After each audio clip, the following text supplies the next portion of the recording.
തല ചായ്ക്കാൻ സ്വന്തമായി ഒരിടമില്ലാത്ത വൃദ്ധ ദമ്പതികൾ പാലേക്കര ദേശീയപാതയോരം കൂരയാക്കി മാറ്റിയിരിക്കുന്നു.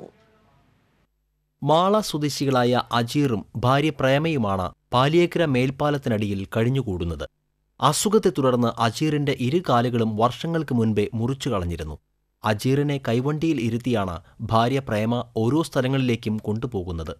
മകളുടെ വിവാഹ ആവശ്യത്തിനു വേണ്ടി സ്വന്തമായുണ്ടായിരുന്ന വീടും പുരയിടവും വിൽക്കേണ്ടി വന്നതോടെയാണ് ഇവർക്ക് തെരുവിലിറങ്ങേണ്ടി വന്നത്. തുടർന്ന് മകന്റെയൊപ്പം മരത്താക്കര കുഞ്ഞനംപാറയിൽ വാടക വീട്ടിൽ താമസിച്ചു വരികയായിരുന്നു. എന്നാൽ മകനുമായി ഉണ്ടായ അസ്വാരസ്യത്തെ തുടർന്ന് തലൂരിലേക്ക് താമസം മാറുകയായിരുന്നു. വീടിനോട് ചേർന്നുള്ള ഒറ്റമുറിയിൽ 50 രൂപ ദിവസ വാടകയ്ക്കായിരുന്നു ഇവരുടെ താമസം. എന്നാൽ വീട്ടുടമ വാടക 70 രൂപയാക്കിയത് താങ്ങാനാകാതായപ്പോൾ അവിടെ നിന്ന് ഇറങ്ങുകയായിരുന്നു.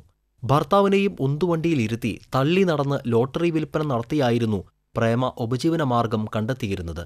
മകളുടെ വിവാഹത്തിന് വീട് വിറ്റുവെങ്കിലും വിവാഹശേഷം മകൾ തിരിഞ്ഞു നോക്കിയിട്ടില്ലെന്നും ഇവർ പറയുന്നു. തലചായ്ക്കാൻ ഒരിടമോ വിശപ്പകറ്റാൻ ഭക്ഷണമോ ലഭിക്കാതെ ഇനിയും എത്ര കാലം മുന്നോട്ടു പോകുമെന്നറിയാതെ വിധിയുടെ മുന്നിൽ പകച്ചു നിൽക്കുകയാണ് ഈ വൃദ്ധ ദമ്പതികൾ. TCV പുതുക്കാട്.